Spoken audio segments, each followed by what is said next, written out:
Visakha steel plant కార్మికుల ఉద్యమంపై AP ప్రభుత్వం ఉక్కుపాదం మోపుతోంది. గాజువాకలో స్టీల్ ప్లాంట్ కార్మికుల ధర్నాకు పోలీసులు అనుమతి నిరాకరించారు. దీంతో ప్రభుత్వం పరోక్షంగా ఉద్యమాన్ని అణిచివేస్తుందంటూ కార్మిక సంఘాల నాయకులు ఆగ్రహం వ్యక్తం చేశారు. కాంట్రాక్ట్ కార్మికులను తొలగిస్తే ఊరుకోబోమని హెచ్చరించారు. కాంట్రాక్ట్ కార్మికులు ఇప్పటికే సమ్మెకు నోటీస్ ఇచ్చిన నేపథ్యంలో వారు ఏ క్షణమైనా సమ్మెకు వెళ్లే అవకాశం ఉంది. దీనికి సంబంధించి పూర్తి అప్డేట్స్ అందించడానికి మా ప్రతినిధి అనిల్ లైవ్ లో సిద్ధంగా ఉన్నారు. అనిల్, చెప్పండి, ఏపీ ప్రభుత్వ తీరు సంబంధించి కార్మిక సంఘాలు ఏమంటున్నాయి, అప్డేట్స్ ఏంటి?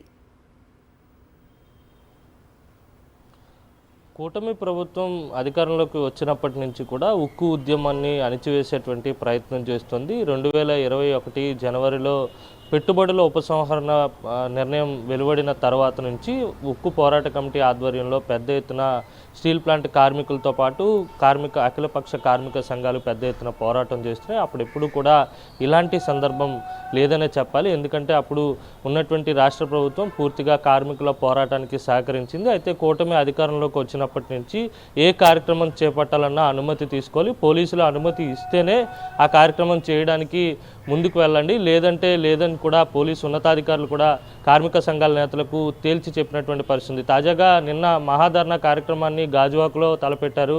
గాజువాకలో ప్రతిసారి నిర్వహిస్తున్నటువంటి ప్రాంతంలోనే గాజువాక కూడల్లో ధర్నా కార్యక్రమం నిర్వహించాలని అనుమతి కోసం పోలీసులకు అప్లై చేసుకుంటే పోలీసులు దాన్ని నిరాకరించారు. ఎందుకంటే వెనకాతలే టీడీపీ రాష్ట్ర అధ్యక్షుడు గాజువాక ఎమ్మెల్యే పల్లా శ్రీనివాస్ కార్యాలయం ఉంది, అక్కడ పెట్టడానికి వీల్లేదంటూ పోలీసులు ఆంక్షలు విధించడంతో కోర్మనపాలెం దీక్షా శిబిరంలోనే కార్మికులు తమ నిరసనను చేపట్టినటువంటి పరిస్థితి ఉంది. ఇలా చూసుకున్నట్లయితే కనుక గతంలో కూడా రాస్తారోకో చేస్తే ఆ కార్మిక సంఘాల నేతలపై కేసులు పెట్టినటువంటి సందర్భం, వారిని పోలీస్ స్టేషన్లు కూడా తరలించి ఇబ్బంది పెట్టినటువంటి సందర్భం.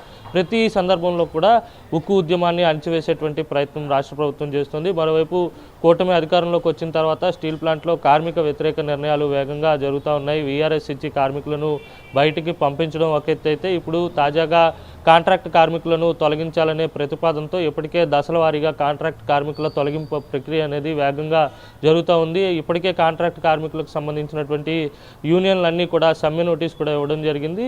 అయితే సమ్మె నోటీసు ఇచ్చిన తర్వాత 1000 మందిని తొలగించారు. ఇంకో 3000 మందిని తొలగించేందుకు కూడా యాజమాన్యం ప్రణాళిక సిద్ధం చేసుకున్నటువంటి తరుణంలోనే రాష్ట్ర ప్రభుత్వం కానీ లేకపోతే స్థానికంగా ఉన్నటువంటి ఎమ్మెల్యే కానీ విశాఖపట్నం ఎంపీ శ్రీభరత్ కానీ కనీసం కార్మికుల సమస్యలపై నోరెత్తినటువంటి సందర్భం కూడా కనిపించడం లేదు. పెద్ద ఎత్తున ఉద్యమాన్ని ఉధృతం చేసేందుకు ఇప్పటికే దశల వారీగా రాష్ట్ర వ్యాప్త ఆందోళనలకు కార్మిక సంఘాల నేతలు పిలుపునిచ్చారు. అందులో భాగంగానే నిన్న కూడా పెద్ద ఎత్తున అన్ని జిల్లా కేంద్రాల్లో కూడా ఆందోళన చేపట్టినటువంటి సందర్భం కనిపించింది. రానున్నటువంటి రోజుల్లో కూడా పెద్ద ఎత్తున ఉద్యమించేందుకు కార్మికులు సిద్ధమవుతా ఉన్నారు. అయితే ఈ నేపథ్యంలోనే వారి ఉద్యమాన్ని అణిచివేసేటువంటి ప్రయత్నంలో భాగంగా పోలీసులను కార్మికులపై కార్మిక సంఘాల నేతలపై ప్రయోగించేటువంటి ప్రయత్నం రాష్ట్ర ప్రభుత్వం చేస్తోంది. ఉదయమే సిపిఎం నేత రాఘవులు కూడా కోర్మనపాలెం దీక్షా శిబిరానికి వెళ్లడం జరిగింది. కార్మికుల పోరాటానికి తమ సంపూర్ణ మద్దతు ఉంటుంది, ప్రభుత్వం అడ్డుకోవాలని చూస్తే కనుక తర్వాత జరిగేటువంటి పరిణామాలకు కూడా ప్రభుత్వమే బాధ్యత వహించాలని కార్మిక సంఘాల నేతలు కూడా తేల్చి చెప్తున్నటువంటి సందర్భం కనిపిస్తోంది. అయితే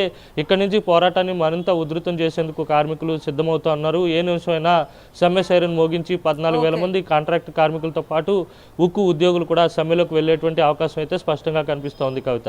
ఓకే అనిల్, థ్యాంక్ యూ.